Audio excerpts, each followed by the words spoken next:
Underreporting income.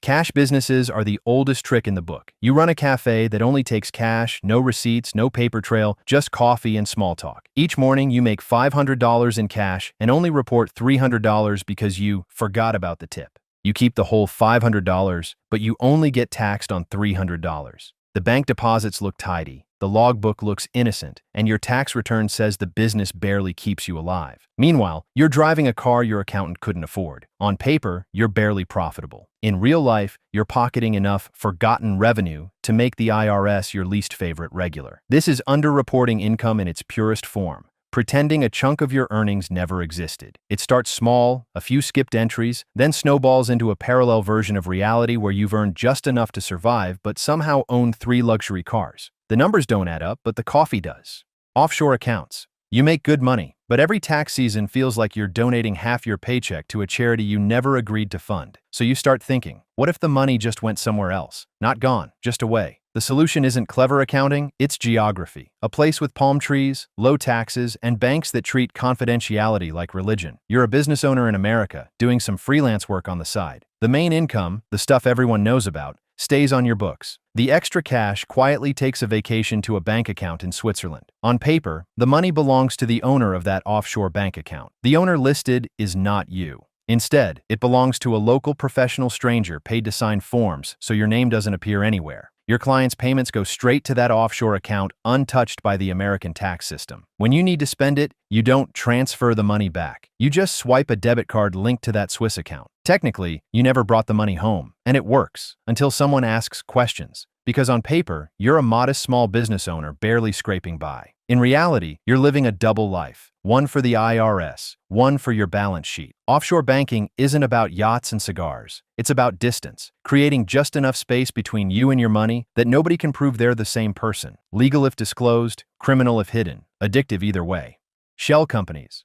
Some people collect stamps, others collect fake corporations. The shell company is a hollow, empty company. No staff, no office, maybe a rented P.O. box in a jurisdiction that sounds respectable but smells like secrecy. You own a design firm, but your invoices come from Ocean View Consulting in a different country. Clients wire payments to that ghost company, and on paper, the money belongs to someone else. Ownership layers stack like Russian dolls. Nominee director, trustee, subsidiary, parent. By the time anyone tries to trace the flow, it's a maze of signatures leading back to a post office box guarded by an unbothered clerk. The shell exists for plausible deniability. When regulators ask who got paid, you shrug and say the company. When they ask who owns the company, the paperwork shrugs back. It's capitalism's version of witness protection. Your profits get a new identity and a forwarding address. Inflated deductions.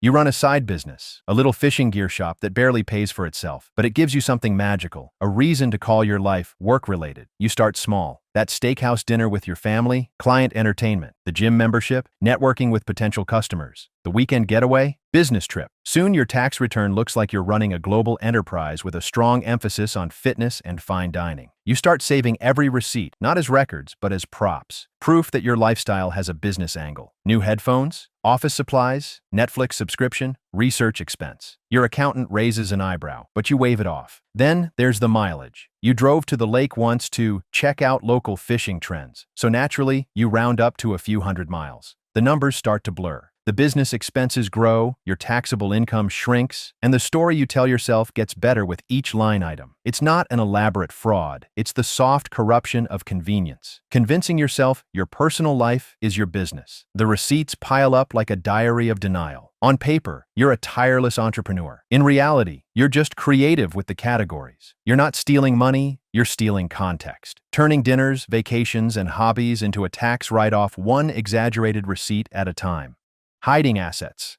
Cash leaves a trail. Culture doesn't. You start buying things that can hang on a wall or hide in a wallet. Paintings, rare sneakers, NFT with names that sound like gibberish. You tell people it's diversification. It's really a disguise. Art is perfect because value is subjective. Who's to say your abstract blue square isn't worth 7 figures? You store the artwork in climate-controlled vaults, lend a few to galleries for legitimacy, and move the rest through private sales that look more like handoffs.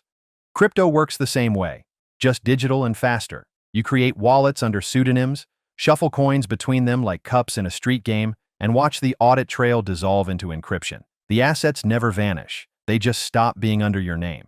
When the tax forms ask for holdings, you check none, confident that no one can find a JPEG you never technically own.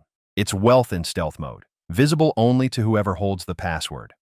2 sets of books. Honesty gets 1 ledger. Profit gets 2. You run a contracting business, half checks, half cash. The official books, the ones you show the accountant, look clean, polite, and tragically unprofitable. The shadow books tucked in a drawer tell the truth. Steady clients, healthy margins, cash thick enough to stack. The first set exists for taxes, the second for reality. You record fake invoices, pad expenses, and bury real revenue behind adjusting entries. To the outside world, your company limps along heroically. To your actual wallet, business is booming. It's financial cosplay. 2 parallel universes balancing on the same calculator. The danger isn't getting caught. It's forgetting which world you're in. One day you'll brag at a barbecue, quote the wrong numbers, and the IRS will crash the party. Until then, you keep both ledgers alive, like 2 conflicting diaries that somehow agree to lie for you. Trust arrangements. Trust started as a tool to protect families, to keep the heir from blowing an inheritance on bad investments and bad tattoos. Somewhere along the line, it became a way to hide who actually controls money. You own rental properties, but you don't want your name on the title. So you create the Maple Street Trust and name a friend or a hired placeholder as the nominee beneficiary. Then you route the property ownership through a holding company that exists on paper only. To the world, the deed points to the trust or the company, not to you. Behind the curtain, nothing changes. You collect the rent, you set the repairs, you pocket the profits disguised as management fees. Official documents, contracts, and bank accounts all point to the trust or the holding company. The result is plausible deniability. A smokescreen of paperwork that makes it hard for a casual search to link the assets back to you. Legally, this can be legitimate estate planning. Illegally, it becomes hiding. The trick isn't magic, it's complexity. When the ownership trail snakes through trusts, nominee names, and layers of entities, most people assume the mess must be smart rather than suspicious. You're not moving the money farther from the asset, you're relabeling who appears to own it. Tax shelters. You meet a guy who speaks fluent loophole. He slides a flowchart across the table, a maze of arrows, subsidiaries, and fine print. The pitch sounds simple. You invest here, the system shows a loss. You save big on taxes. It's all legal. You nod and buy in. Not because you expect to make money, but because you expect to lose it correctly. On paper, you're bleeding millions. In real life, nothing's changed. No employees, no product, no customers. Just a collection of contracts that make losses appear like magic. This is how it works. You and a few other investors form a partnership. That partnership owns another company, which owns an asset, usually something conveniently impossible to value, like carbon credits or exotic options. The structure is designed to generate paper losses that flow straight to your tax return, shrinking what you owe. Some of these shelters are technically legal, things like oil drilling deductions or research credits that Congress actually intended. Others are pure theater, built to look legitimate while doing nothing but rearranging numbers. The middleman gets a hefty fee, you get to feel like a financial genius, and the government gets a migraine. The IRS calls it abusive. You call it innovation.